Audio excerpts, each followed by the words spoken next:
好啦，咁今次咧呢一篇信息可以話係一個好消息啦嚇。個好消息就係其實係我哋教會一個嘅新嘅突破。因為當開始講呢篇信息嘅時候咧，其中有一個嘅問題就係我要將一個好難、好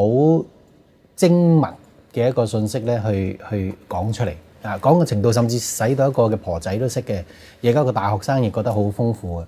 咁呢個可以話係一個大難題啊！譬如舉個簡單嘅例子，呢個難題就係睇翻上一個主日嘅筆記，咁你已經留意到就係198頁，即係可以話出一本書都得啦已經啊！但係其實跟住落去成套信息咧，偏偏都係咁精密同埋咁多資料嘅，咁所以變咗咧係我哋有史以嚟，如果要希望能夠用個半至2個鐘頭將一篇5個鐘頭嘅信息去分享出嚟咧，係一個好大嘅難度。咁但係感謝主啦嚇，咁我哋而家咧就嘗試開始一種新嘅做法，就係藉着我哋教會嘅接近100位嘅弟兄姊妹啦，再加埋我哋嘅電影部啦，去使到咧呢一套嘅信息咧係可以用咁精密嘅方式咧，再加上電影啦、大量嘅圖片、繪圖啦、video 啦，去使到成篇信息咧好簡單咁分享到出嚟嘅。咁所以喺呢度咧，我哋即係一齊去鼓掌，多謝喺在座當中咧嘅電影部嘅弟兄姊妹啦嚇，我哋鼓掌佢，多謝佢哋啦。咁就多謝佢哋能夠使到我哋可以使到呢篇信息咧，可以話係我哋教會歷史上面咧一個好大嘅突破啦。咁而相對亦使到我哋能夠呢套信息咧，可以應付到2堂、3堂，甚至10堂都得，因為全部用影帶啊嘛，用 video， 即係將今次呢個信息去錄影同大家去分享。咁裏邊既簡單易明，亦可以重複又重複去播放。咁相對如果係主日當中要連續2堂啊、3堂啊、4堂啊，而當中要無誤咧，又咁做咧，基本上就唔係好多人做得到啦嚇。咁所以我哋其實係嘗試做緊一樣嘢，就係希望喺而家以下落去嘅1個鐘頭零45分鐘裏邊咧，將5個鐘頭嘅信息咧濃縮喺以後嘅主日信息當中咧，可以咁樣同大家分享嘅。咁所以喺今次我哋正式去分享呢一套信息啦，就係我哋繼續去分享2012呢一套嘅信息，亦係可以話係我哋教會將會嚟緊一個好重要嘅信息，一個好同我哋息息相關嘅一個信息嚟嘅。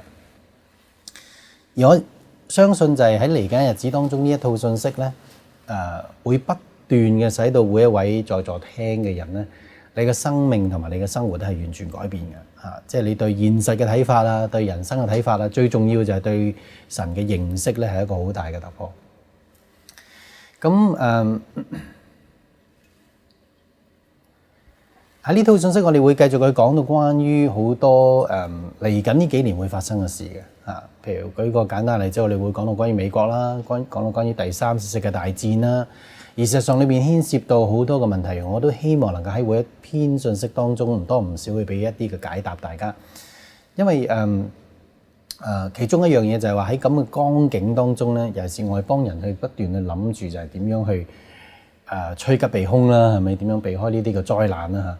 咁但係其實咧喺聖經裏面清楚俾我哋知道就係話，類似咁嘅事件啊，挪亞時代又好，摩西嘅時代又好，都係重複咗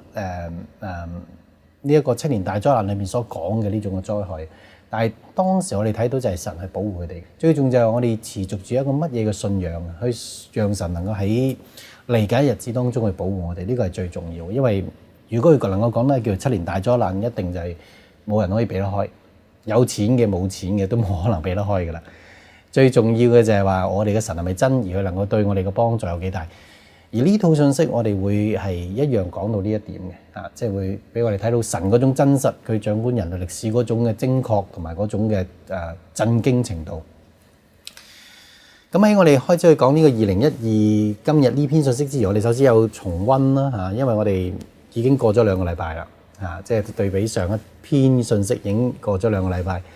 而我哋可以重溫喺呢2個禮拜裏邊，按住呢個占星曲佢所估計嘅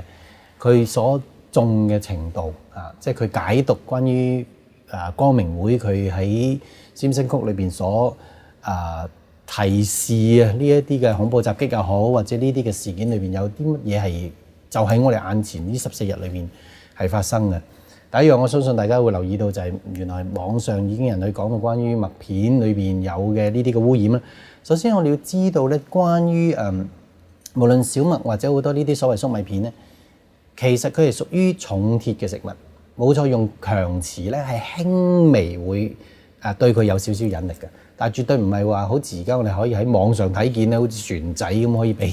攝石去拖，同埋當佢炸完之後會有鐵粉出現咧，咁嗰個絕對唔係應有嘅現象嚟嘅，因為嗰種嘅現象係導致個身體咧可能係會有極大嘅破壞程度嘅。咁所以呢一個你會睇到好明顯啊！呢件事件本來係預下年頭先至曝光嘅事咧，其實佢一早已經做咗嘅嚇，只不過下年頭可能傳媒舉世嘅傳媒更加將呢件事去擺出嚟嘅啫。而第二就係值得一提啊，大家可以從而家呢啲嘅圖片去睇到咧。另一樣就係12月10號至到25號裏邊所講關於空氣傳染嘅一個估計。咁呢個估計咧，其實喺當我睇嘅時候，我都同幫手預備嘅弟兄去傾，就係話奇怪就係佢講關於開始豬流感嘅傳染同埋佢嘅變種咧，係好指定嘅講明係幾時開始殺人嘅。佢講到關於呢個萬聖節開始啦嚇，咁咪真係指定嗰一日開始嘅。而事實上我哋睇到好多關於人死嘅統計咧，都係由嗰日開始嘅，萬聖節嗰日開始。而佢亦好指定嘅講佢幾時會受控好指定嘅一日嘅就係呢一個嘅感恩節啊。呢兩樣好準確，你睇到喺美國去或者世衛佢哋真係照足劇本去做。但係最特別嘅講關於空氣傳染咧，佢係用10月10號至25號嘅。點解會唔係突然間有一日去宣佈定係點樣咧？咁樣我哋都好奇怪。咁究竟呢個代表咩咧？如果空氣傳染，但係當而家經過2個禮拜之後咧，從網上所發現咧，就係有可能佢已經中咗啦。空氣傳染其實係講緊一種嘅手段，而唔係一個嘅宣佈。因為原來大家可以睇翻呢啲嘅圖片同埋呢一啲嘅資料咧，原來喺網上就係短短呢10幾日裏邊，由12月10號開始咧，全世界好多地方，包括香港都發現一樣嘢，就係多咗好多飛機低飛去做噴灑工作。而其實有啲嘅地方甚至落咗白鯊魚添一啲嘅相片顯示就係呢啲鯊魚直情一點點好似雀仔嘅2號咁樣，笪喺啲車啊、地啊，或者一啲屋啊，或者一啲嘅玻璃上面去見到啊。咁所以如果按住先生曲嗰段嘅 video， 真係其實去愛嚟對比空氣傳染咧，嗰個係直情係睇到係一架飛機一紮飛機去做呢一樣嘅工作嘅。咁所以變咗嗰個可能唔係一個宣佈。話豬流感已經變成空氣傳染，根本嗰個係一個做法，係喺空氣當中咧，將人造瘟疫咧，或者甚至一啲對身體有害嘅呢啲嘅化學物咧，去散播去全世界唔同嘅地方。